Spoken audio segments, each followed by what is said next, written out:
சிறிதானதோ பெரிதானதோ பெற்ற பணி செய்து முடித்தோர் அழகாய் நிற்கும் யார் இவர்கள்? திரளாய் நிற்கும் யார் இவர்கள்? சேனை தலைவராம் இயேசுவின் பொற்தளத்தில் அழகாய் நிற்கும் யார் இவர்கள்? காடு மேடு கடந்து சென்று கர்த்தர் அன்பை பகிர்ந்தவர்கள், உயர்வினிலும் தாழ்வினிலும் ஊக்கமாக ஜெபித்தவர்கள், அழகாய் நிற்கும் யார் இவர்கள்?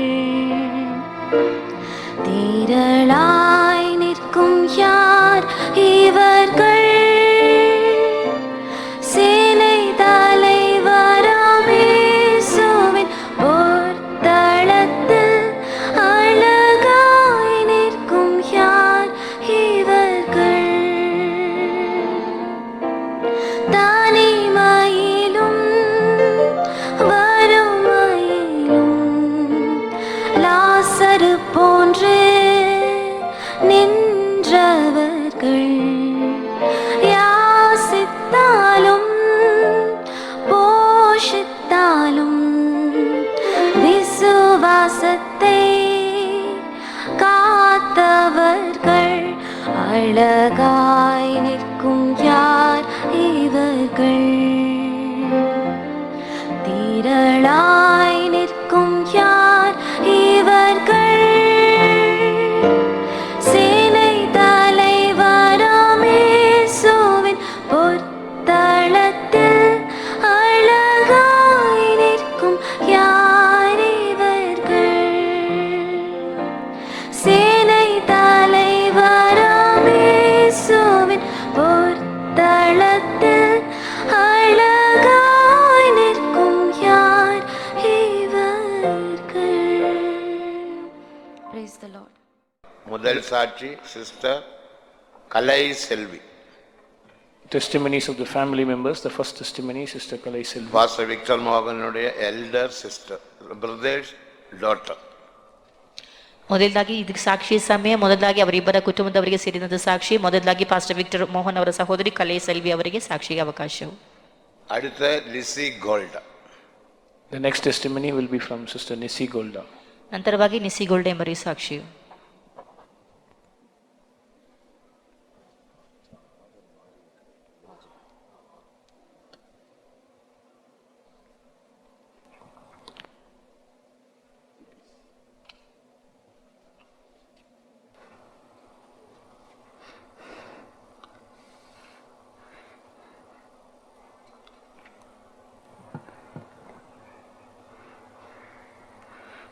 ஸ்தோத்திரம். கர்த்தருடைய பரிசுத்த நாமத்துக்கு ஸ்தோத்திரம். பரிசுத்தவான்களின் மரணம் கர்த்தருடைய பார்வைக்கு அருமையாக இருக்கிறபடியால் கர்த்தரை நான் நன்றியோடு ஸ்தோத்திரிக்கிறேன்.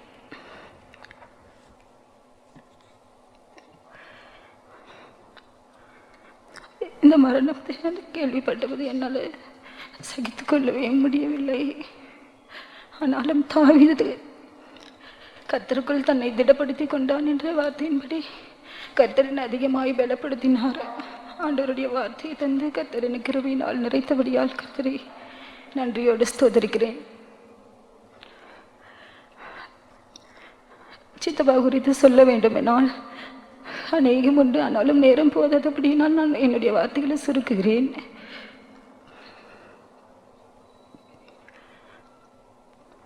என்னுடைய சிறு வயதிலே என்னுடைய பெற்றோர்கள் சித்தப்பா பற்றி அதிகமாய் விசேஷித்த காரியங்களை என்னிடத்தில் சொல்லியிருக்கிறாங்க. ஆனால் என்னுடைய சித்தப்பாவை நான் பார்க்க முடியவில்லை. எப்படியாவது இவரை பார்க்க வேண்டும், இவ்வளோ குணாதிசயங்கள் இவரிடத்துல சொல்கிறாங்களேன்னு சொல்லிட்டு எனக்குள்ள அதிகமான ஒரு ஆசை இருந்தது. என்னுடைய 10ஆம் வயதில் தான் நான் சித்தப்பாவை பார்த்தேன். அதன் பிறகு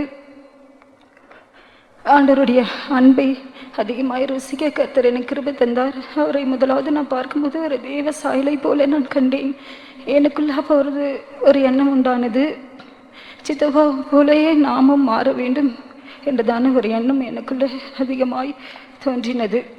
அதன் முதற்கொண்டு நான் ஆண்டவர்கிட்ட ஏசப்பா ரகசியமாக என் வீட்டில் அப்பா மட்டும் ரசிக்கப்பட்டிருந்ததுனால நான் வெளியே காட்டிக்கொள்ளாமல் நான் அதிகமாக ஏசப்பாவிட்ட நான் அதிகமாக ஜெபிப்பதுண்டு. அப்பொழுது கர்த்தர் அவருடைய வார்த்தையின் மூலமாய் கர்த்தர் என்னோடு அதிகமாக இடைப்பட்டார். அப்பொழுது சியோனின் குறித்ததான ஒரு தரிசனங்கள் சொப்பனங்கள் மூலமாய் கர்த்தர் என்னோடு பேசி என்னுடைய அழைப்பையும் தெரிந்து கொள்வதிலையும் கர்த்தர் எனக்கு உறுதிப்படுத்தினார். அதற்காக என் தேவனை நன்றியோடு ஸ்தோத்திரிக்கிறேன். என்னுடைய ஊழியத்துக்கு வருவதற்கு முதலாவது காரணம் சித்தப்பா தான். அவரை பார்க்கும்போது எனக்கு ஏசப்பா பார்த்த போல தான் எனக்கு தோன்றினது அந்த நாளில். அதன் பிறகு என்னுடைய 20வது வயதிலே இந்த கனமான ஊழியத்துக்கு நான் ஒப்பு கொடுத்தேன்.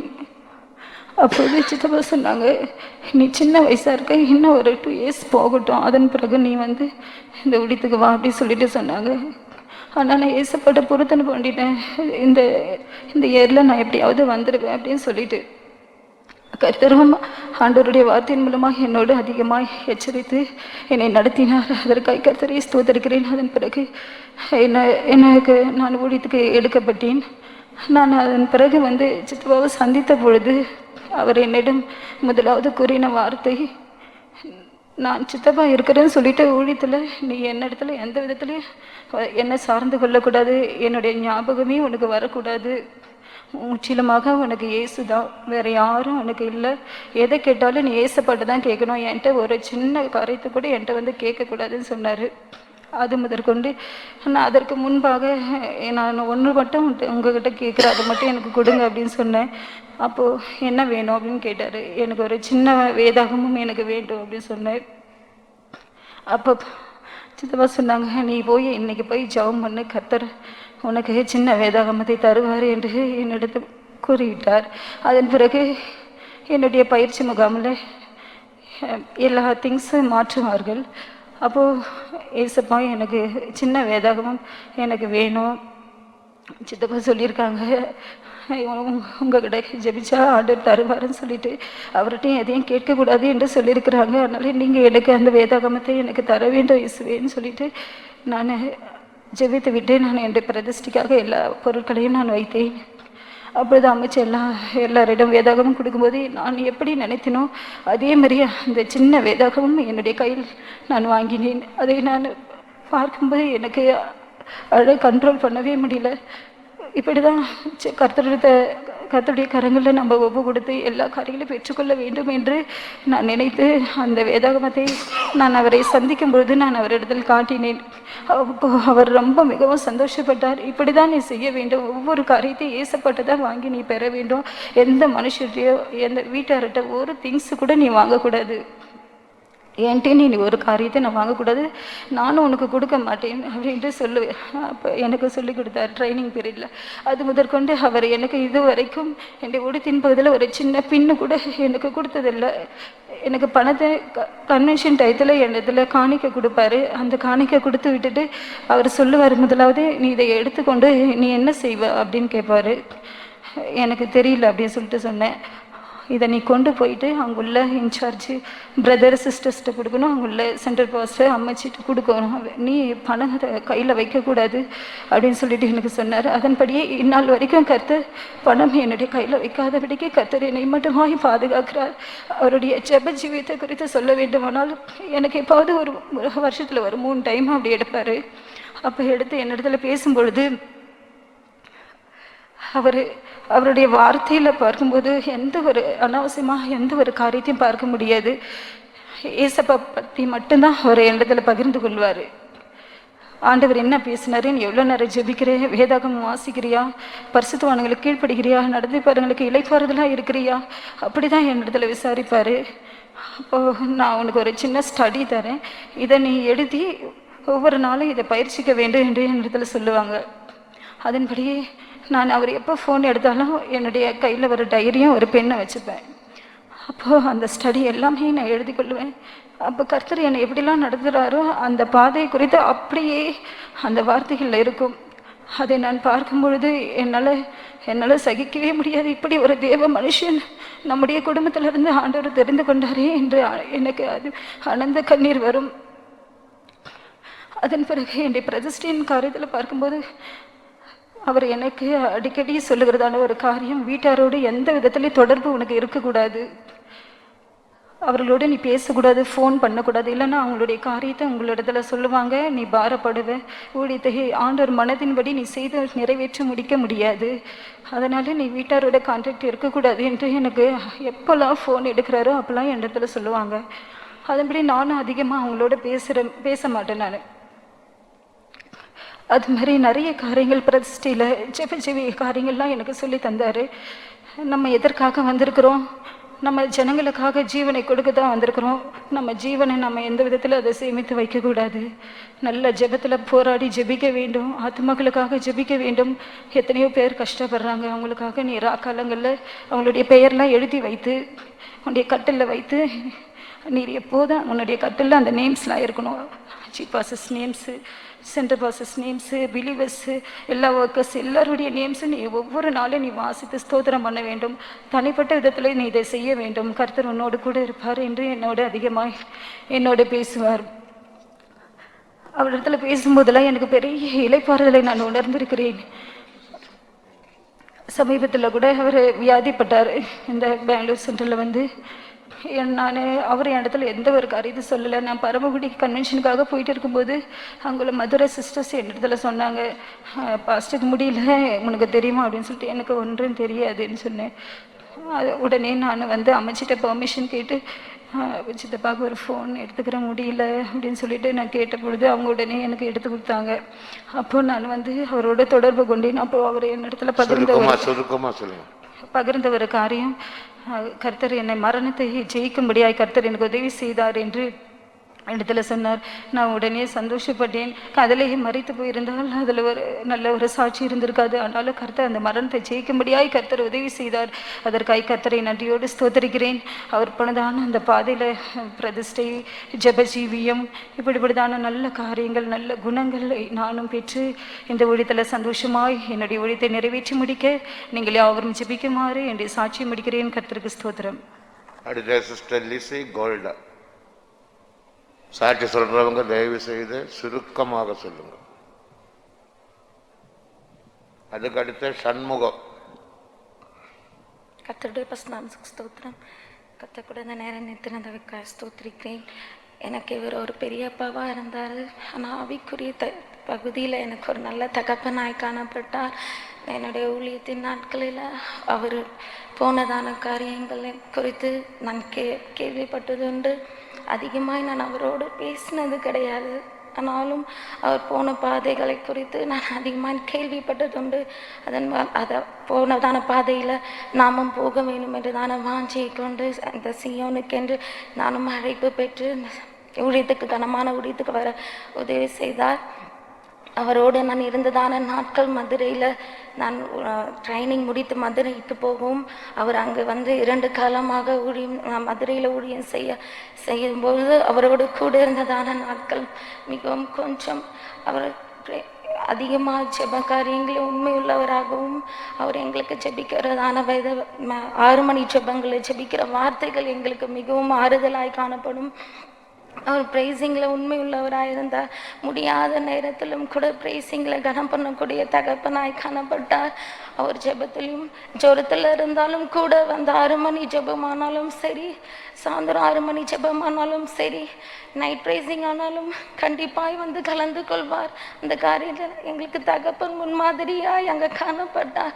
இந்த லாக்டவுன் நாட்களில் நாங்கள் சோர்ந்து போனதான வேலையில் ஃபாஸ்டிங் ப்ரேயர் வைத்து அங்கே பிலீவர்ஸ்க்கு கொரோனாவில் கஷ்டப்படுற நேரத்தில் சொல்லி எங்களை ஆறுதல் படுத்தி எங்களுக்கு உற்சாகப்படுத்தி அவரோடும் நாங்களும் சேர்ந்து ஜெபிக்கக்கூடியதான காரியங்களை கற்றுக்கொள்ள கர்த்தர் உதவி செய்தார். அவர் போனதான பாதையில் நானும் சென்று அவரோடு கூட சியோனில் காணப்பட நீங்கள் அவரை ஜெபிக்குமாக்கி கூட சாட்சி முடிக்கிறேன். சண்முகம். அடுத்த சிஸ்டர் செல்வி.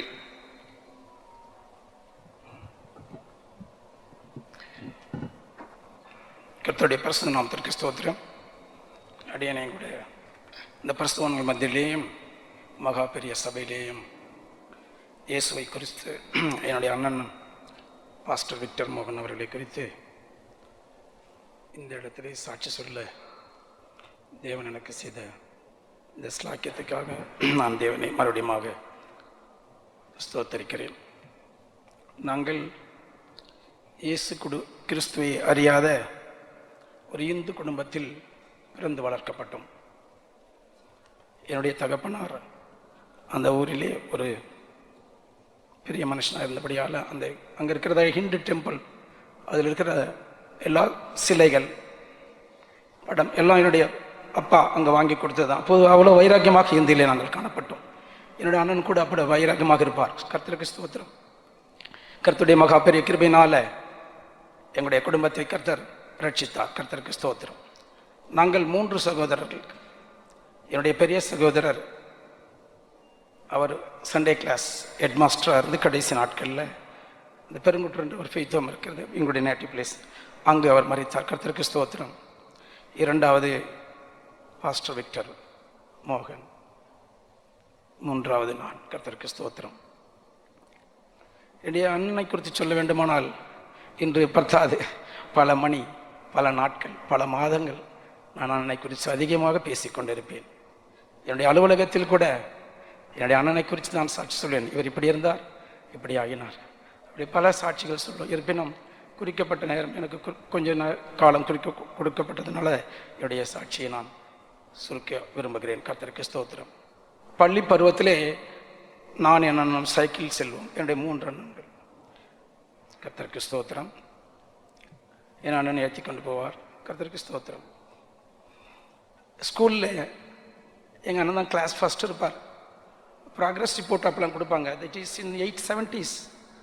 அதில் 400, 410 out of 500 அதில் வாங்குவார். அதில் ஏபின்னு போட்டிருந்தது. என்னென்னா ஏபின்னு போட்டிருக்கேன்னு கேட்டேன். அதில் 2 பேரும் ஒரே மாதிரி டைப் ஆகிடுச்சு. 2 ஸ்டூடெண்ட் அப்படி நிறைய வாங்குவார். So most of the days you will get first rank in the schools. Is very brilliant and also very intelligent. கர்த்தருக்கு ஸ்தோத்திரம். அதை முடித்து கல்லூரி முடித்தார். கல்லூரியில் அண்ணன் பிஎஸ்சி கெமிஸ்ட்ரி முடித்தார். முடிச்சுட்டு வேலைக்காக ஜஸ்ட் லைக் தட். அப்போ இந்த பீரியடில் எங்களுடைய ரிலேட்டிவ்ஸ் நிறைய இருக்காங்க இங்கே பெங்களூரில். என்னுடைய சித்தி, சித்தப்பா, அக்கா, தங்கச்சி நிறைய இருக்காங்க இங்கே. ஸோ அவங்க வீட்டுக்கு வருவார். அவங்க எல்லோரும் இயேசுவை தெரிந்தவர்கள். என்னுடைய அக்கா சொன்ன மாதிரி, சாட்சி சொன்ன மாதிரி, அவங்க ப்ரேயரில் உட்கார மாட்டார். அப்புறம் அவங்க கம்பல் பண்ணி அதுக்கப்புறம் கொஞ்சம் கொஞ்சமாக இயேசுவை பற்றி எங்கள் மாமாலாம் சொல்ல அவர் இயேசு ஏற்றுக்கிட்டார். அவரும் ஒரு 1 month எங்களுக்கு அந்த 1 or 2 months அங்கே பீரியட் முடிஞ்சு எங்கள் வீட்டுக்கு வரும்பொழுது பைபிளோடு வந்தார். வந்தபோது பைபிளை வச்சுட்டு இயேசுவை பற்றி சொல்ல ஆரம்பிச்சிட்டார். எங்களுக்கு துக்கமாக இருந்தது. அப்போ இயேசு தெரியாதனால ஏன் இப்படி நாங்கள் வேலைக்கு அனுப்பிச்சா நீங்கள் இயேசு பற்றி சொல்கிறீங்களே அப்படின்னு. என்னுடைய அண்ணன் தான் எங்கள் ஃபஸ்ட்டு கிராஜுவேட் இந்த வில்லேஜ். ஏதோ வேலை கிடைச்சா நல்லா இருக்குமே அப்படின்னு சொல்லிட்டு நான். கர்த்தருக்கு ஸ்தோத்திரம். ஆனால் அண்ணன் சுவிசேஷம் சொல்கிறது, அங்கே இருக்கிற வியாதிஸ்தர்களை ஜெபம் பண்ணுறது, இப்படி நிறைய, அது 100கணக்கான சாட்சி. அதை எதை சொல்கிறதுன்னு எனக்கு புரியல. இப்போ கர்த்தருக்கு ஸ்தோத்திரம். ஆனால் ஒன்று மட்டும் சொல்லிவிட்டு 1 or 2 months 2 இன்சிடென்ட்ஸ் மட்டும் சொல்லிவிட்டு, கர்த்தர் எப்படி எங்கள் குடும்பத்தை என்னை ரட்சித்தார், எங்கள் குடும்பத்தில் ஒவ்வொருத்தரையும் எங்கள் ரிலேட்டிவ்ஸ் எப்படி ரட்சித்தார், அதை மட்டும் நான் சொல்ல விரும்புகிறேன். கர்த்தருக்கு ஸ்தோத்திரம். ஒரு நாள் நான் கல்லூரியில் படிச்சுட்டு இருக்கேன். ஊருக்கு வரும்பொழுது, வீட்டுக்கு வரும்பொழுது, எங்கள் வீட்டை சுற்றி ஒரு 30 பேர் அப்படியே இருந்தாங்க. என்ன வீட்டில் நிறைய 30-40 பேர் இருக்காங்களே வீட்டில் என்னன்னு கேட்டேன். உங்கள் சித்தி மறிச்சிட்டாங்க அப்படின்னாங்க, டைடு. நானும் அங்கே இந்த தெருவிலிருந்து சித்தியை ரொம்ப நேசிக்கிறதுனால அழுதிட்டே வந்தேன். சித்தி மறிச்சிட்ட உடனே அந்த இந்து பிரகாரம் கோக்னட் இது பண்ணுவாங்க, உடைப்பாங்க. அந்த கற்பிரகாரம் குடிச்சு அந்த இந்த சடங்காச்சாரெல்லாம் கம்ப்ளீட் பண்ணிட்டாங்க. கர்த்தருக்கு ஸ்தோத்திரம். நாங்கள்லாம் சுற்றி அழுதுட்டுருக்கோம். அண்ணன் வந்தார். நான் இவங்களுக்காக கொஞ்சம் ஜெபம் பண்ண போகிறேன், எல்லோரும் அழாது இருங்கன்னாரு. எங்களுக்கு ஒன்றும் புரியல. இப்போ நாங்கள் யாரும் ரட்சிக்கப்படலை. சரி ஜெபிச்சுட்டு போட்டோம், செத்துட்டாங்க, ஜெபிச்சுட்டு போட்டோம் அப்படின்னா. அண்ணன் முட்டி போட்டு ஜெபம் பண்ணார். Within few seconds she stood up. அவங்க 6 மாதமாக அப்படியே படுத்துகிட்டே இருந்தாங்க. எல்லோரும் செத்துட்டு மறைச்சிட்டான்னு சொல்லிட்டு ஐ திங்க் இட்ஸ் 1979, ஆமாம் 79 or 80. அப்புறம் தான் நாங்கள் கொஞ்சம் விசுவாசம் வந்தது. கடவுள் இவ்வளோ நம்ம ப்ரேயர் பண்ணுறாரு, எழுந்து நிற்கிறாங்களே, எழுந்து உட்காராங்களே அப்படின்னு எனக்கு ஒரு பயங்கரமான ஒரு விசுவாசம் வந்தது. அதுக்கு முன்னாடி எனக்கு இயேசுவே பிடிக்காது, எங்களுக்கு யாருக்குமே இயேசு பற்றி தெரியாது. அதனால் எங்களுக்கு அது நம்பிக்கையே இல்லை. கண் முன்னே இதெல்லாம் பார்க்கும் பொழுது எனக்கு ரியலி ஒரு பெரிய ஒரு ஆச்சரியமாக இருக்குது. இப்படி ஒரு தேவன் இருக்காரா? ஒருத்தர் ஜெபம் பண்ணுறாரு, அதுவும் அண்ணன், வேறு யாருன்னா எனக்கு தெரியாது, மந்திரம் பண்ணுவான்னு நினைப்பேன். என்னுடைய அண்ணன் இப்படி பண்ணும் பொழுது I got very good faith in Christ Jesus. Second இன்சிடென்ட்னா, அந்த வீட்டில் இன்னொரு பெரிய பணக்காரர் ஒருத்தர் இருந்தார் என்னுடைய நேட்டிவ் வில்லேஜில். அவர் நல்ல ஜாதகம் எழுதுவார். அந்த ஜாதகத்தின் பிரகாரம் கரெக்டாக அவர் இஸ் அபவுட் 80 years. இந்த நாளில் இந்த மந்தில் நான் கரெக்டாக மறிச்சிடுவேன்னு எழுதியிருக்காரு. அவருக்கு ஒரே பையன், அவர் ஒரு மந்திரவாதி. அப்போ சொன்னார் கரெக்டாக அந்த டேரில் அண்ணனுக்கு ஃப்ரெண்டு அவர் ஒருத்தர் இருந்தார், இவர் விக்டர் மோகனை கூப்பிட்டு ஜெபம் பண்ணுங்க, அவர் மரணத்திற்கு அவர் வந்து ப்ரேயர் பண்ணால் சரியாயிடும். அதே மாதிரி அண்ணா அவர் வீட்டுக்கு போயிருக்காரு. அவர் சொன்னார், நாங்கள் இந்து, நாங்கள் மந்திரம் வைப்போம், நீங்கள் வந்து இங்கெல்லாம் ஜெபம் பண்ணக்கூடாது, அந்த கத்தி வச்சு குத்தி கொலை பண்ணிவிடுவேன்னு சொன்னார். அண்ணன் சிரிச்சுட்டு, எங்களுக்கு ஒரு சான்ஸ் கொடுங்க, இயேசு ஏற்றுக்குங்க, இயேசு கிறிஸ்து உங்களுக்கு இந்த அப்பாவுக்கு உயிர் கொடுத்துட்டாருன்னா நீங்கள் ஏற்றுக்கிறது அப்படின்னா இயேசு கிறிஸ்து ஏற்றுக்க தேவையில்லை அப்படின்னு சொல்லிட்டு வந்தார். அவர் வந்து வீட்டுக்கு வந்ததுக்குள்ளே அவங்களுடைய சன்னு வந்தார், மந்திரவாதி வந்துட்டார் எங்கள் வீட்டுக்கு. வந்துட்டு எங்கள் அப்பா சுகமாயிட்டார், ஏஞ்சி உட்கார்றாரு. இந்த இன்சிடென்ட்லாம் கண் எதிர்க்க இங்கே பார்க்கும் பொழுது இப்படி ஒரு கடவுள் இருக்காரா, இப்படி ஒரு தேவன் இருக்காருன்னு நாங்கள் எல்லாரும் இயேசுவே அப்போ தான் இயேசு நேசிக்கார், இயேசுவை ருசிச்சோம், டேஸ்ட் பண்ணி இயேசு கிறிஸ்துவ ஒவ்வொருத்தரும் நாங்கள் ஃபேமிலியில் just like that we have not accepted Christ, we have tasted inch by inch through prayers of my beloved brother. So we have accepted Lord Jesus Christ. Glory to God. கர்த்தர் நல்லவராக இருக்கிறார், கர்த்தருக்கு ஸ்தோத்திரம். அப்புறம் எங்கள் அண்ணனை ஊழியத்துக்கு எடுத்துட்டாங்கன்னு சொன்னார். என்ன இருந்ததுக்குள்ளே ஏன் ஊழியத்துக்கு போகிறீங்க அப்படி எனக்கு அப்போ தெரியாது. அப்புறம் நானும் வயல்வெளியில் பேசிட்டு இருக்கோம், நானும் அண்ணனும்.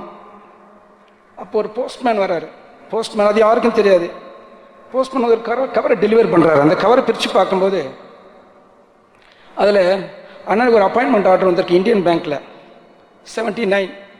அப்போ சொன்னார், தம்பி இந்த காரியத்தை யாருக்கும் சொல்லாதே, அப்பா அம்மாலாம் ரொம்ப துக்கப்படுவாங்க, அண்ணெல்லாம் துக்கப்படுவார், ஏன்னா இவ்வளோ நாள் பொறுத்து எனக்கு வேலை கிடைச்சிருக்கு, ஒரு இந்தியன் பேங்க் நல்ல ஜாபு. அப்போ சொன்னார், அவர் அண்ணன் சொன்னார், எனக்கு ஊழியத்துக்கு எடுத்தாச்சு, நான் நாளைக்கு போகிறேன், பிசாசு இன்னைக்கு இந்த ஆர்டர் கொடுக்குது அப்படி எனக்கு கண் முன்னே கிழிச்சார். என்ன அப்படி கிழிக்கிறீங்க? என்ன கர்த்தர் என் மூலம் ஒன்று ஆசீர்வதிப்பார். கர்த்தருக்கு ஸ்தோத்திரம். இது பிசாசு கொடுக்குற ஆசீர்வாதம் தேவையில்லை. நான் ஊழியத்துக்கு போனால் குடும்பத்துக்கு ஆசீர்வாதம் இருக்கும், இந்த ஊருக்கு ஆசீர்வாதம், மக்களுக்காக ஆசீர்வாதம் இருக்கும், ஆத்மாவை பாதுகாப்பு. அவர் நிறைய பேசினார், எனக்கு அப்போ புரியல, உபதேசம் நிறைய சொன்னார்.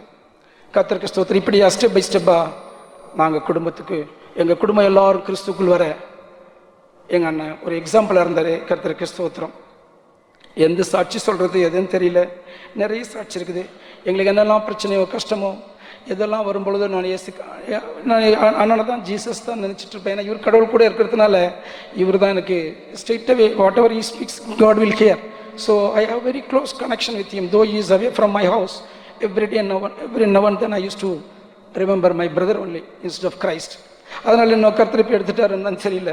ஏன் நீ உன் பிரதரை நினச்சிட்டு இருக்க, நீ ஏசாமி என்ன நினைக்கலையேன்னு எடுத்துட்டாருன்னு சமயத்தில் ஃபீல் பண்ணுவேன். கண்டவரே அண்ணனை அதிகமாக நேசிச்சுட்டு இருந்தேன், அதனால் எடுத்துட்டியோ சாரி. சோத்திரம். எங்கள் அண்ணன் எனக்கு ஆவிக்குரிய விதத்தில் ரொம்ப யூஸ்ஃபுல்லாக இருந்தார். பரிசுத்தவான்களை பற்றி சொல்லுவார், ஜெய் ஜீவத்தை பற்றி சொல்லுவார். நான் ஏதாவது பிரச்சனைன்னு சொல்லும் பொழுது, ப்ராப்ளம் சொல்லும் பொழுது அவர் தேவ வசனத்தை பேச ஆரம்பிச்சிடுவார். ஸ்தோத்திரம் சொல்லிட்டே இருன்னு சொல்லுவார். கர்த்தர் எல்லாத்தையும் ரிலீஸ் பண்ணி ஒன் ஹவர் ஒரு 100,000 ஸ்தோத்திரம் சொல்லு அப்படின்னா, நீ தனியாக இருந்து ஜெபம் பண்ணுவார். அது ஒவ்வொரு ஸ்டெப் பை ஸ்டெப்பாக எங்கள் அண்ணன் எங்கள் லைஃப்பில், எங்களுடைய ஃபேமிலி லைஃப்பில், எங்கள் குடும்பத்தையே அவர் ஆறுதலாக இருந்தார். இந்த சென்ஸ் எதெல்லாம் நாங்கள் அவரை டிஸ்டர்ப் பண்ண மாட்டோம், அவரும் பேச மாட்டார். ஏதாவது எக்ஸ்ட்ரீமாக எங்களால், அவருக்கு தெரியும் ஊழியத்தில் இருக்கார், அதுலேயும் நிறைய ஊழியத்தில் நிறைய காரியங்கள் இருக்கும். அதனால் we will not disturb him at all. Very rarely will disturb. அந்த ஏதாவது டிஸ்டர்ப் பண்ணும்பொழுது ஒரு பெரிய ஆறுதலாக இருக்கும், அது உடனே சால்வ் ஆகிடும். அதனால் என்ன ரொம்ப தெய்வ சுகத்தை பற்றி சொல்லுவார். அவருக்கு என்ன சின்ன கஷ்டங்கள் இது வரைக்கும் எங்கிட்ட சொன்னதில்லை. அவருக்கு யார் மூலம்லாம் தெரியும், அண்ணனுக்கு இப்படி ஆயிடுச்சு, somebody else will tell. அது மாதிரி இது ஊழியத்தில் இது வரைக்கும் இந்த 40 வருஷத்தில் கர்த்தருக்கு ஸ்தோத்திரம், ஊழியத்தை பற்றி ரொம்ப மேன்மையாக சொல்லுவார். அவருடைய இந்த ஜீவியத்தை பற்றி ரொம்ப மேன்மையாக சொல்லுவார், உபதேசத்தை பற்றி மேன்மையாக சொல்லுவார், பரிசுத்தவான்களை பற்றி மேன்மையாக சொல்லுவார். இது மாதிரி ஒரு ஊழியம் உலகத்திலே இல்லை அப்படின்னு சொல்லுவார். கர்த்தருக்கு ஸ்தோத்திரம். எங்கள் அண்ணன் மூலம் எல்லாத்தையும் நாங்கள் இயேசு கிறிஸ்துவை பற்றி தெரிஞ்சிட்டோம். அதுக்கு எங்கள் அண்ணன் ஒரு இன்ஸ்ட்ருமெண்ட்டாக இருந்தார். கர்த்தருக்கு ஸ்தோத்திரம். என்னுடைய வேலையை குறித்தோ என்னுடைய பிள்ளைகளை காரியங்களை குறித்தோ நாங்கள் எதுக்கும் கவலைப்பட்டதில்லை. ஏதாவது ஏசாமிட்ட சொல்லுவோம், அண்ணன் எனக்கு சொல்லி கொடுத்துருக்காரு, நீ எதையும் யாரையும் கேட்கக்கூடாது, உனக்கு ஏதாவது தேவைப்பட்டுச்சு நான் முட்டி போட்டு ஜெபம் பண்ணுவார். Yes, God has proved everything in my life. Thank you very much. கிறிஸ்தவர்களுடைய கிருபை அவர் மூலம் இருந்தது. கிறிஸ்தவர்கள் கனிவாக இருந்தாங்க. அதனால் இந்த ஊரில் இருக்கிற ஜனங்கள்லாம் ரட்சிக்கப்பட்டாங்க. கர்த்தருக்கு ஸ்தோத்திரம். அண்ணன் சென்ற வழியில் அண்ணன் செய்த ஜீவியத்தை, அந்த பொறுமை, ஜெப ஜீவியம், அந்த கான்சிக்ரேட்டட் லைஃப், டெடிகேட்டட் லைஃப், ஒரு செகண்ட் பேசின உடனே போயிடுவார். அவ்வளோதான். எங்கள் காரியம் 40 வருஷத்தில் ஒரு நாள் கூட எங்கள் வீட்டுக்கோ எங்களுடைய காரியங்களுக்கோ அவர் வந்ததில்லை. இருந்தாலும் எங்களால் கர்த்தர் செய்வார். உங்களுடைய இருக்கிற ஊழியக்காரர்கிட்ட, அங்கே இருக்கிற ஊழியக்காரர்கிட்ட நீங்கள் ஜெபம் சொல்லுங்கள், பாஸ்டர் என்னோட எதிர்பார்க்க ரைட்டனா சோத்திரம். நாங்கள் சொல்லுவாங்க, எங்கே இருக்கிற ஊழியக்காரங்கள்லாம் அவங்க தாங்குவாங்க, அவங்க எங்களுக்காக ஜெபிப்பாங்க. கர்த்தர் இப்படியா எங்களுடைய குடும்பத்தையும் எங்களுடைய ரிலேட்டிவ்ஸ், என்னுடைய சிஸ்டர்ஸ் எல்லாரையும் கர்த்தர் ரட்சித்தார். கர்த்தருக்கு ஸ்தோத்திரம். என்னுடைய அண்ணனுடைய மரணம் கேட்கும் பொழுது என்னால் தாங்க முடியல. இப்படி ஒரு மரணம் ஏன் சம்பவிச்சுதான் ஆண்டவரே, அண்ணவங்கிட்ட 40 years இருந்தார், எனக்கு கஷ்டப்பட்டேன். அப்புறம் கொஞ்சம் திங்க் பண்ணேன், பாஸ்டர் சொன்ன மாதிரி நம்மளாம் அது திங்க் பண்ண தேவையில்லை. கர்த்தர் நம்மளுடைய இருக்கிற கர்த்தர் அவருக்கு எடுத்துட்டார், அவ்வளோதான். ஸ்தோத்திரம். அண்ணன் சென்ற அந்த அண்ணன் போல நான் ஜீவிக்க, எங்கள் பிள்ளைகள் ஜீவிக்க, எங்கள் குடும்பம் உற்றார் உணர்வு எல்லாரும் அது போல ஜீவித்து இயேசு கிறிஸ்துவை போல நாங்களும் அவருடைய பரலோக ராஜ்யத்தில் காணப்பட ஜீவிக்கும்படி எங்கள் குடும்பத்திற்காகவும் எங்களுடைய ரிலேட்டிவ்ஸ் பிள்ளைகள் ஒரு ரட்சிக்கப்படாதவங்க நிறைய இன்னும் இருக்காங்க. அவங்களுக்காக நீங்கள் எல்லாரும் ஜீவிக்கணும் கேட்டு அருமையான இந்த தருணத்தை கொடுத்த இந்த பாஸ்டர்ஸ், இந்த சபைக்காக சாட்சியை முடிக்கிறேன். ஸ்தோத்திரம். சிஸ்டர் செல்வி, அதுக்கடுத்த சிஸ்டர் சரளா.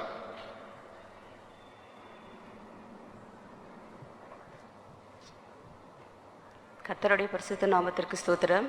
கர்த்தர் இந்த மகா பெரிய சபையிலே என்னை ஒரு சாட்சியாக நிறுத்தின கிருபிக்கா அவரை நான் ஸ்தோத்திரிக்கிறேன். விசேஷமாக பாஸ்டர் விக்டர் மகன் பாஸ்டரை பற்றி சாட்சி சொல்ல தந்த கிருபிக்காக ஸ்தோத்திரிக்கிறேன். பாஸ்டருடைய தம்பி மனைவி நான். அவருடைய தம்பி மனைவி என்று சொல்வதில் நான் பெருமைப்படுகிறேன். பாஸ்டர் எங்களோட மேரேஜ் ஆகிட்டு பாஸ்டர் 4 years எங்களோடு பேசவில்லை. எனக்கு தெரியாது. அப்பொழுது எங்கள் அம்மா சிபிஎம்ல இருந்ததுனால செங்கம் ஜெயாம்மா எங்களுடைய அம்மா அப்போது சொல்லுவாங்க, அவர் பிரதிஷ்டையில் உண்மையாக இருக்கிறாரு, குடும்பத்தோடு பேச மாட்டார், யார் வீட்டுக்கும் வர மாட்டார், நீதான் போய் அவர்கிட்ட பேசணும்னு சொன்னாங்க. அப்போது 4 years கழிச்சு என்னுடைய எக்ஸாம் பேங்க் இன்டர்வியூக்காக நான் அவரிடம் எங்கள் அம்மா கொண்டு போய் ஜெபித்து வந்தாங்க. இந்த கர்த்தர் தானமே, கர்த்தருக்கு சித்தமானால் நான் ஜெபிக்கிறேன், கர்த்தர் உனக்கு இந்த வேலையை தருவார் என்று சொன்னார். அந்த ஒரு ஜெபத்திலே எனக்கு கர்த்தர் தானமே அந்த இந்தியன் பேங்க்லேயே ஒரு வேலையை கொடுக்க கர்த்தர் கிருபை செய்தார். விசேஷமாய் அவரை பற்றி சொல்லணும்னா, என் சிஸ்டர்ஸ், எங்கள் குடும்பத்துக்கு அவர் ஒரு ஜெபத்துக்கு எங்களை ஒரு சாட்சியாய் கொண்டு போனார். அவர் ஊழியக்காரர்களுடைய வார்த்தைகளை கர்த்தர் நிலைப்படுத்துவார் என்பதற்கு எங்கள் குடும்பத்திலே அநேக சாட்சிகள் இருக்கிறது. முதல் சாட்சி, என்னுடைய தங்கச்சி மகன் +2 முடித்துவிட்டு பாஸ்டர்கிட்ட பாஸ்டர் முடிச்சுட்டான், 500க்கு 495 வாங்கியிருக்கிறான், அவன் டாக்டருக்கு போகணும் கேட்குறான் பாஸ்டர்னு என் தங்கச்சி சொல்லி ஜெபிக்கும் போது, அப்போ அவர் சொன்னார், அப்போ ஜெபிக்கும் போதே சொல்லிட்டாரு, ஸ்டான்லியில் மெடிக்கல் காலேஜ் டாக்டர் சீட்டு கொடுத்ததுக்காக நன்றி ஆண்டவரேன்னு சொன்னார். அப்போ என் பையன் சொன்னான், பெரியமா நான் இன்னும் ஒன்றுமே பண்ணல, அதுக்குள்ளே பாஸ்டர் பெரியப்பா எனக்கு ஸ்டான்லியில் டாக்டர் கிடைக்குன்னு சொல்லிட்டாரு, சான்ஸே இல்லை பெரியமா அப்படின்னு சொல்லிட்டான். சரின்னு சொல்லிட்டு நாங்கள் சரி ஜெபிச்சுட்டே இருக்கும்போது அவனுக்கு ப்ரைவேட்டில் போயிட்டு கிடச்சிது, அண்ணாமலை யூனிவர்சிட்டியில் கிடச்சி 4.5 lakhs கொண்டு போய் ஃபீஸ் கட்டிட்டு வந்துட்டா. அப்பொழுது நாங்கள் சொன்னோம், பாஸ்டர் எதுக்கு இந்த மாதிரி சொன்னாருன்னு தெரியலையே, நம்ம அந்த வார்த்தையை வச்சு ஜெபம் பண்ணுவோம், ஊழியக்காரர்கள் வார்த்தையை கர்த்தர் கனப்படுத்துவாருன்னு சொல்லிட்டு அந்த நேரத்தில் நாங்கள் எல்லாரும் சேர்ந்து முழங்கால் படியிட்டு பாஸ்டர் சொன்ன வார்த்தையை வைத்து ஸ்டாண்டில் அவனுக்கு கொடுத்தபடியால் ஸ்தோத்திரம் ஆண்டவரே, கொடுத்தபடியால் ஸ்தோத்திரம் என்று சொன்னோம். அப்பொழுது நீங்க பொருத்தனைகள் செய்து விட்டு அவரிடத்த கேட்கும்போது உனக்கு கர்த்தர் நிறைவேற்றுவார் என்ற ஒரு வசனத்தை கொடுத்தார். உடனே என் தங்கச்சி அந்த பொருத்தனை பட்டு விட்டு அது கேட்கும்போது கர்த்தர் தானமே அவனுக்கு 3rd லிஸ்டிலே அந்த ஸ்டான்லி மெடிக்கல் காலேஜிலே அவனுக்கு MBBS சீட் கிடைக்க கிருபை செய்தார். உடனே அந்த 4.5 lakhs வாங்கிட்டு வந்து கடவுளுக்காக அவங்க கொடுக்கும்போது கர்த்தர் அப்போது எங்கள் குடும்பத்தில் எங்கள் பிள்ளைகளை எங்கள் சிஸ்டர்ஸை பார்த்தால் பயங்கரமாக சந்தோஷப்படுவார். ஒவ்வொரு காரியத்துக்காகவும் நீங்கள் முட்டி போட்டு ஜெபிக்கிறீங்க. உங்கள் தாய் உங்களை எவ்வளவு அருமையாக வளர்த்து வைத்திருக்கார் என்பதற்கு மறுபடியும் சொல்கிறேன். பாஸ்டர் எங்களோடு குடும்பத்தோடு பேசுறது என்னுடைய மகள் மூலியமாக தான். எங்கள் மகள் 10th படிக்கும்போது தான் அவளை பாஸ்டர் பெரியப்பா என்று கூப்பிட்டு பாஸ்டரிடம் பேசினாள். பாஸ்டருக்கு அவருக்கு பெரியப்பா என்று கூப்பிட்டதோட பிரதர் என்று கூப்பிட்டால் அவர் ரொம்ப சந்தோஷப்படுவார். ஆனால் எங்கள் மற்றவங்களா சொல்லி தான் என் டாக்டர் வந்து ஃபர்ஸ்ட் என் மகள் அவரை பெரியப்பா என்று கூப்பிட்டார். அப்பொழுது அவள் மூலியமா தான் எங்கள் குடும்பத்திலே பாஸ்டர் எங்களோடு பேச ஆரம்பித்தார். எங்கள் வீட்டுக்கு வரமாட்டாங்க. என்னுடைய தாத்தா மாமனார் மாமியார் இருந்தாங்க, அவர்களை வந்து பார்க்கல, டெத்துக்கு வரல. எல்லாரும் சொல்லுவாங்க உங்கள் மகன் வரவில்லையான்று. ஆனால் அவர் ஒருத்தருக்கு பதிலாக 10 பேரை அனுப்புவார். எல்லா பாஸ்டர்ஸ் பிரதர்ஸ் சிஸ்டர்ஸ் எல்லாரும் வந்து எங்கள் தாத்தாக்கு மாமனாருக்காக ஜெபிப்பாங்க. அப்போ சொல்லுவாங்க உங்களுக்கு ஒரு மகன் இல்லைனாலும் நாங்களாம் இருக்கிறோம்னு சொல்லிட்டு எப்படிதான் பாஸ்டர் மற்ற விஷயத்தை கேட்டு தெரிந்து கொள்வார். கர்த்தர் ஒவ்வொரு காரியத்துக்காகவும் நாங்கள் கேட்கும்போது முதலில் உங்களுடைய பிரதர்கிட்ட உங்கள் சிஸ்டர்கிட்ட ஃபர்ஸ்ட் அங்கே போய் சொல்லிட்டு தான் எங்ககிட்ட வரணும்னு சொல்வார். எதுவுமே நாங்கள் டைரக்டா நாங்கள் அவர்கிட்ட ஃபர்ஸ்ட்ல போக மாட்டோம். சொல்லிவிட்டு போகும்போது தான் அவர் சந்தோஷப்படுவார். அது மாத்திரமல்ல, எங்க அம்மா வியாதியா இருக்கும்போது 3 நாள் சாப்பிடாமல் பேசாமல் இருந்தாங்க.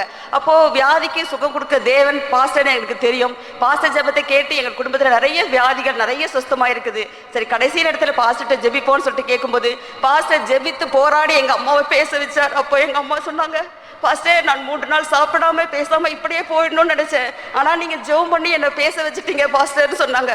அந்த பாஸ்டரோட பேச்சை போட்டு ஆடியோ எடுத்து டெய்லி அந்த அந்த இது ரெக்கார்டு போடும்போது எங்க அம்மா சாப்பிட ஆரம்பித்தார்கள். கர்த்தருடைய பரிசுத்த நாமத்திற்கு ஸ்தோத்திரம். கர்த்தர் தானவே இதற்கும் பாஸ்டருடைய அடக்க ஆராதனைக்கு வந்திருக்கும் போது எப்போதுமே பாஸ்டர் இருந்து ஃபோன் வராது, எப்பாவது வரும். அப்போ சந்தோஷப்படுவோம் நாங்க. அன்னைக்கு பாஸ்டர் எனக்கு ஃபோன் வந்தது. அன்னைக்கு சாட்டர்டே நாங்கள் லீவா இருக்கிறதுனால தம்பி எங்க இருக்கிறான் அப்படின்னு கேட்டார். ஸோ தம்பி பாஸ்டர் அவர் கிளம்பிட்டு இருக்கிறாரு, அங்கே டெத்துக்கு அங்கே அடையார் வராரு பாஸ்டர். ஓ சரி சரி நானும் அங்கே தான் போறேன்னு சொன்னார். அப்போ பாஸ்டர் பார்த்துட்டு 5:30க்கு அவர் அனுப்பிச்சுட்டு பாஸ்டர் இவருக்கு வீட்டுக்கு வந்தாரு. சரின்னு சொல்லிட்டு அப்போ எனக்கு மனசுக்குள்ள தோணுச்சு, ஐயோ பாஸ்டர் வந்து போறாரு பேசலாமேன்னு சொல்லிட்டு. அப்போ கரெக்டா 8:30 8:15 இருக்கும் நான் ஃபோன் எடுத்தேன்.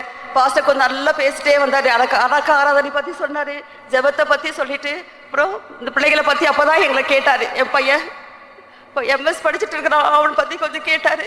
அவனு நல்லா கர்த்தர் அவனுடைய வாஞ்சியா அறிந்தார். கர்த்தர் அவளுக்கு நல்லது செய்தாருட்டு. பாஸ்டர் இவ்வளோ நாள் கேட்காம இன்னைக்கு கேட்குறீங்கன்னு சொல்லிட்டு ரொம்ப நான் சந்தோஷப்பட்டேன். அப்படியே தங்கச்சி கூட பேசிட்டு இருந்தாரு. அவ்வளோ நேரம் பேசிட்டு நாங்கள் வச்சோம். திரும்ப அவ்வளோதான். அதுக்கப்புறம் என் ஹஸ்பண்ட் 9:28க்கு ஃபோன் பண்ணாரு, எடுக்கல. 10:30க்கு ஃபோன் பண்ணாரு, எடுக்கல. 12:15க்கு ஃபோன் பண்ணும்போது அது அவுட் ஆஃப் ஆர்டர்னு வந்துருச்சு. அப்போ வந்து ஒரே கவலையாயிடுச்சு. எப்பவுமே போய் ரீச்டுன்னு மெசேஜ் கொடுப்பாரு, ஏன் ஃபோன் வரலன்னு கோயம்புத்தூர் இருக்கிற என் டாக்டர் ஷீபா கிட்ட சொன்னோம். ஷீபா நீ அப்பா பெரியப்பாக்கு ஃபோன் பண்ணி கேட்டு சொல்லு, ஏன்னா அவன் மெசேஜ் கொடுப்பாளேன்னு சொல்லிட்டு சொன்னோம். ஆனாலும் எந்த ரிப்ளையும் வராதனால எங்களுக்கு ஒன்றுமே புரியல. ஒரு 1 o'clock இருக்கும். எங்களுடைய மாமன் மகன் பாஸ்டர் சாம்சன் பாஸ்டர் திருச்சியில் இருக்கிறான்.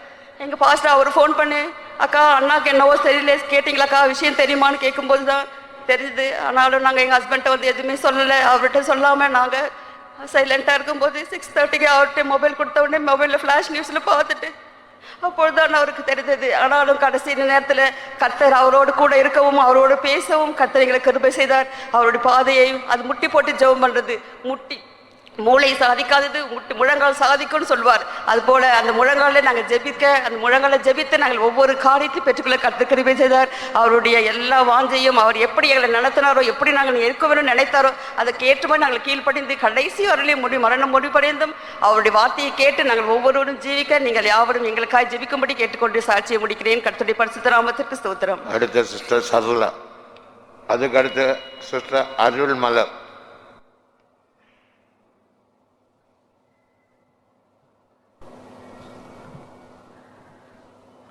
கர்த்தருடைய பரிசுத்த நாமத்துக்கு மகிமை உண்டாவதாக. நாங்கள் நிற்பதும் நிர்மூலமாகாமல் இருப்பதும் தேவனுடைய கிருபையை.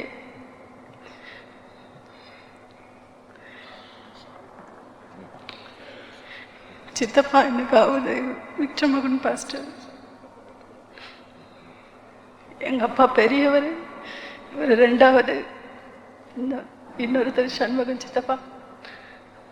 3 பேர் கர்த்தரை அறிந்த நாளிலிருந்து எனக்கு இவர் சத்தியத்தில் அதிகமாக என்னை வழி நடத்தினார்.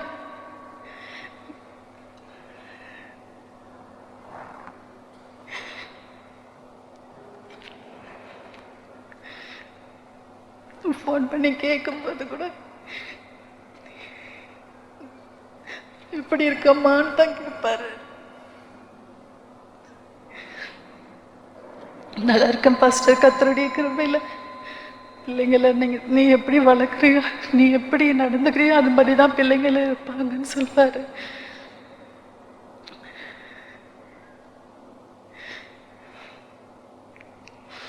பிள்ளைங்களை நீ நல்லா நடத்தணும், சத்தியத்தில் தான் வழி நடத்தணும்னு பாரு. இப்படி காலையில் எழும்பி சோத்திரம் பண்ணணும் பசங்களுக்காக, நீ தூங்கக்கூடாதுன்னு சொல்லுவார். விழித்திருந்து ஜெபிக்கணும், குடும்பத்துக்காக ஜெபிக்கணும்னு சொல்வார். தூக்கத்துக்கு முக்கியத்துவம் கொடுக்காத, கர்த்தருக்கு மாத்திரம் முக்கியத்துவம் கொடுக்கணும்னு சொல்வார். இவ்வளோ கஷ்டத்தின் பாதையில் போகும்போது கூட, அவர்கிட்ட சொல்லி அழும்போது கூட தேவனுடைய வார்த்தையை சொல்லி தான் எங்களை ஆற்றி தேற்றுவார். என் 2 பிள்ளைகளும் 10th படிக்கிறதுல இருந்து கூட அவர்கிட்ட தான் சொல்லுவேன் எல்லா விஷயத்தையும். பிள்ளைங்க இப்படி பண்ணுறாங்க, இப்படி இருக்காங்கன்னு சொல்லி அவங்கக்கிட்ட நல்லா பேசுவார். அவங்கள அதிகமாக பிள்ளைங்க அவரை தான் அதிகமாக நேசிப்பாங்க ஆண்டவரை விட. ஏன்னா அவ்வளோ அதிகமாக சிரிப்பார். பிள்ளைங்களோட சின்ன சின்ன கதை சொல்லுவார். அந்த கதைப்படி ஆண்டவர் அந்த பிள்ளைகளோடு பேசி கொஞ்சம் கொஞ்சமாக ஆண்டவருக்குள்ள அதிகமாக பலப்படவும் பிள்ளைகளை வழிநடத்தவும் கர்த்தர் அவர் மூலமாக எங்களுக்கு கிருபை செய்தார். 12th முடிச்சதும் பெரியவளை எங்கே சேர்க்கறதுன்னு தெரியலன்னு சொல்லும்போது, கர்த்தருடைய சித்தம் என்னவோ அது நடக்கும், நீங்கள் எதுவும் கவலைப்படாதீங்கன்னு சொன்னார். அப்படியா, நாங்கள் எங்கேயும் ஹாஸ்டலில் தங்க முடியாது, வெளியில் தான் போகணுன்றா. ஆனாலும் கர்த்தர் அவளை வழி நடத்துவார், நீ சமாதானத்தோடு இருன்னு சொன்னாங்க. அப்படியா, நாங்கள் வேலூரில் ஊழியம் செஞ்சுருக்கும் போது அப்பொழுது இவளையும் கொண்டுன்னு போய் வேலூரில் காலேஜில் சேர்த்தோம். அப்படியா, அவரை தான் சார்ந்திருப்பார், கர்த்தரை சார்ந்திருக்க மாட்டார். எது வந்தாலும் அவருக்கு ஃபோன் பண்ணி எனக்கு இப்படி இருக்கு ஹாஸ்டலில் அப்படின்னு சொல்லுவாள். தைரியமாக இருக்கணும், கர்த்தரை தான் ஒன்று நடத்துவார். நீ கர்த்தர் ஜெபிக்கணும். தனியாக இருக்கும் போது ஜெபந்தான் உனக்கு ஆறுதல் தரும். ரொம்ப அழுதா எங்களை விட்டு பிரிகிறாரு ஒரே அழ. எங்களால் தாங்க முடியல.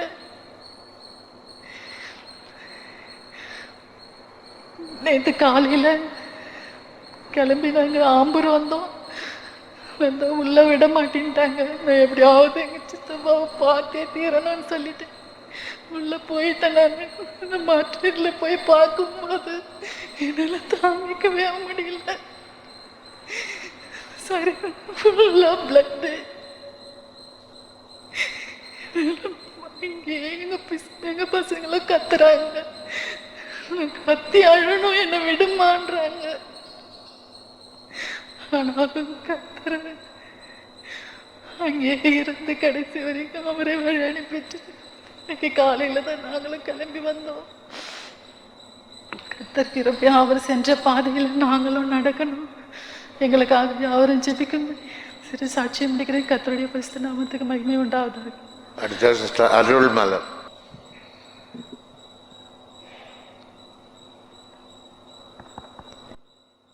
கர்த்தருடைய பரிசுத்த நாமத்துக்கு ஸ்தோத்திரம். கர்த்தர் என்னையும் இங்கே ஒரு சாட்சியாய் நிறுத்தினபடியால் என் தேவனை நன்றியோடு ஸ்தோத்தரிக்கிறேன். நாங்கள் பாஸ்டர் விக்டர் மோகன் அவர்களை தெரியும். என்னுடைய சிஸ்டர்லாவோட பிரதர்லாம் அவர் நாங்கள் ரொம்ப நாட்களாக நாங்கள் இந்த ஆலயத்துக்கு வந்து கொண்டு தான் இருக்கிறோம். ஆனால் அவர்கிட்ட பேசுகிறதே கிடையாது. ரொம்ப வருடங்கள் பேசவே மாட்டார், ரிலேஷன்ஸ்லாம் பார்க்க மாட்டார் அப்படின்னு தான் சொல்லுவாங்க. யாரும் வரக்கூடாது, அவர்கிட்ட பேசக்கூடாது அப்படின்னே சொல்லுவாங்க. அதனால நாங்கள் கன்வென்ஷன் இருமுடியூர் போகும்போது ரொம்ப நாட்கள் வருஷங்கள் கழித்து அவரை போய் பார்த்தோம். நன்றாக இருக்கிறீர்களா அப்படின்னு தான் கேட்பார். உடனே நான் கர்த்தருடைய கிருபையில் இருக்கிறோம்னு சொன்னால் சரி. உடனே ஜபிக்கட்டுமா என்ன காரியங்கள் அந்த கண்டதெல்லாம் பேசவே மாட்டார். எதுவுமே எதை குறித்தும் கேட்கவும் மாட்டார். ஜபிக்கிறேன், கர்த்தர் செய்வார், கர்த்தர் மேலே நம்பிக்கையாக இருங்கள். எங்களுடைய காலேஜில் எங்கள் பையன் படித்து கொண்டு இருக்கும்போதும் அவனோட அடையாறு சென்ட்ரல் பாஸ்டாக இருக்கும் பொழுது அங்கு சென்று ஜெபித்து விட்டு வருவான். அவனுடைய குறைகளை அவரிடம் சொல்லி ஜெபித்து விட்டு வருவான். அப்போ சொல்லுவார், அவனுடைய எல்லாவற்றையும் என்கிட்ட சொல்லுவான். என்னென்னா எதுலுமே சொல்ல மாட்டார். எல்லா காரியங்களும் கொடுத்து என்னோடு பேசுவானவன் அப்படின்னு தான் சொல்லுவார். பேசுகிறேன், அவனுக்காக நான் ஜெபித்து கொண்டு இருக்கிறேன், நல்ல பையன், தேவன் நடத்துவார், அவ்வளோதான் சொல்லுவார். அதுபோல் பாஸ்டர் தாவீது பாஸ்டர் எங்களுக்கு தெரியும். திருவண்ணாமலையில் ஊழியம் செய்யும் பொழுது நாங்கள் அங்கே செல்வோம், அங்கே பார்த்துருக்கிறோம். அவரும் ரொம்ப அன்பாக எங்களோட நல்லா இருக்கீங்களா, ஸ்தோத்திரம், நல்ல சரித்த முகத்தோடு அமைதலான ஒரு சாந்த குணம் உள்ள ஒரு முகத்தை நாங்கள் பார்க்க முடியும். அவருடைய பிரசங்கங்கள் எல்லாம் நாங்கள் கேட்டு எவ்வளோ நாங்கள் எங்களுடைய பகுதிகளிலே தெரிந்திருக்கிறோம். இப்பொழுதும் நாங்கள் வரும்பொழுது கூட அவருடைய பாஸ்டரோட பிரசங்கத்தை கேட்டுக்கொண்டே வந்திருக்கும் பொழுது எப்படி உங்களை கனம் பண்ணுவார்னு சொன்னால் தாழ்மையாக இருக்க வேண்டும். தாழ்மையை தான் தேவன் விரும்புவார். அந்த முழு இதுவரையுமே அந்த தாழ்மை. அப்பொழுது நான் யோசித்தேன், ஏசப்பா நாங்கள் அந்த ஒரு தாழ்மையை கூட அணிந்து கொள்ளவில்லையே. எப்போது வந்தாலும் நாங்கள் எங்களுக்கு கோபம் வந்தாலும் நாங்கள் உடனே பேசிவிடுகிறோம். ஒரு மனத்தாழ்மை இல்லையே. இன்னும் நாங்கள் திருந்தணுமே ஏசப்பா. இவ்வளோ வயதாகியும் எவ்வளோ பிரசங்கம் கேட்டும் நாங்கள் திருந்தாதவர்களாக இருக்கிறோமே. எங்களுக்குள்ள அந்த ஒரு குணத்தை தாரும். எல்லாவற்றையும் விட்டு இனி பாடல்களையும் அந்த பிரசங்கத்தையும் கேட்டு தான் நாம் ஜீவிக்க வேண்டும் என்று என் இருதயத்தில் தேவன் என்னோடு பேசிக்கொண்டே இருந்தார். கர்த்தருடைய நாமத்துக்கு ஸ்தோத்திரம். அது மாத்திரமல்ல, அவருடைய மகள் ஒரு சாட்சி அனுப்புகிறாள், அதையும் நான் படிக்கிறேன். Praise the Lord. Due to some situations, I am unable to make it to Bangalore and currently in Coimbatore. I knew I had to testify about my Peripa in his funeral, but never even in my dreams I realized that it would come this much soon. I can surely say that I received everything from God only because he left everything for God. My testimony is going to be huge, and I had spent too much time with my Peripa. He was not just a father figure to me, but much more than that. He was my confidant, my best friend. I used to share each and everything with him. It would not be a conversation between a pastor and a believer. It would be like friends. I can talk anything and everything, for which he would patiently listen and advise me. Till 15 years of my age, I did not have much connection with him. I just knew him as my father's elder brother who ministers the Lord. Till then even he had not spoken too much or been close with any of the family members.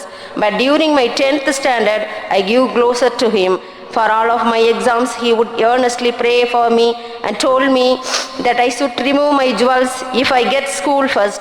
Deep in my heart, I thought I would definitely not get that rank, and I said okay.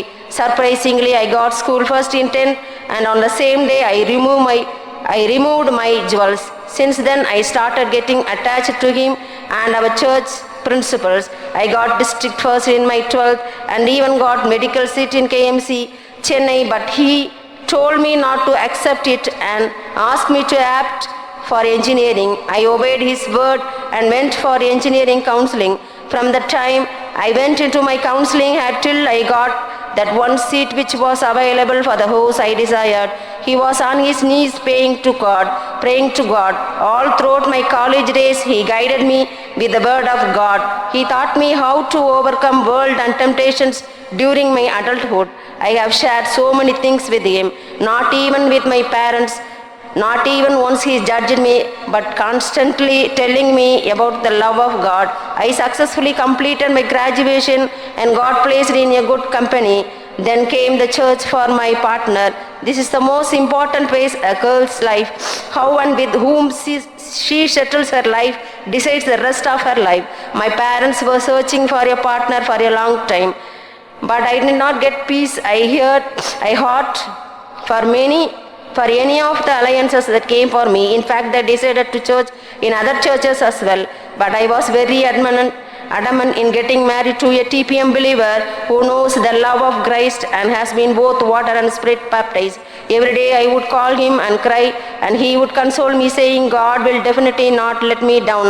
Out of a sudden one day, I got my husband's profile, who matched with everything I desired in my heart. I am also blessed with church-loving in-laws. It's because of his prayer for me. When I had any problems or confusions, the next minute I would call him and vent out everything, and he would ask me to just say, praise the Lord, for 1 hour daily, and when I praise, I could see all of the problems vanishing away. He used to share his testimonies like how God used to tell him about the transfers beforehand. He used to jokingly say that only through me he gets to know the current generation mindset. I will never seen him talk so loudly. He was always patient. Many used to say that he was strict, but to me he was more than a friend with whom I can talk anything and everything. I must definitely talk about the concentration he had for the Jesus and this ministry. Finally, he got to know who Jesus in this Bangalore city and how marvelously God had made him the centerpiece of the same city. I jokingly told him that now I am the believer of his church and has to come home and pray for that. He replied, God would help me preserve my consecration, and by the time you come back to Bangalore, I would be gone from this place. Now I understand that this is what he meant. Even to the very end, he preserved his consecration, for which I praise the Lord. Last few days he suffered both physically and mentally in the Lord, and only Lord was comforting him. He shared so many things to me. Last month when I spoke to him, he told me, I have an assurance that if I died today, I would go to Jesus. I worry and pray for the people here. He loved each and every one of the believer here. I apologize in his behalf if he was hurt anyone, but I am certain that he would not have done it purposefully. He was a man who did only what God asked him to do. He was obedient to the pastors above him, and he used to do everything only as per their advice. He cannot come back, but I hope to see him one day along with my Jesus. Till then, I should follow his preachings and footsteps, and he caught up in the coming of the Lord. I request all of you to pray for me and my family so that God heals our pain. Praise the Lord. கத்தரிவிதமாக அவர் என்னுடைய மகளையும் நாங்கள் இங்கே பெங்களூரில் கொடுக்கும் பொழுது இங்கே வந்து ஜெபிக்க வரும் பொழுது ஒரு ½ என் மகள் சொல்கிறார் ஃபோன் பண்ணி, ஒன்றுமே சொல்லணுமோ ஒரு குட்டி பிரசங்கம் எங்களுக்கு எடுத்தார். எப்படி ஜீவிக்கணும், எப்படி இருக்க வேண்டும் என்பதை கொடுத்து எங்களுக்கு சொன்னார். அவ்வளோதாம்மா, அவர் எது பேசுவார், இதுதானே பேசுவார், அதுதான் எங்களுக்கு நல்ல அட்வைஸ் பண்ணார் அப்படின்னு சொன்னாங்க.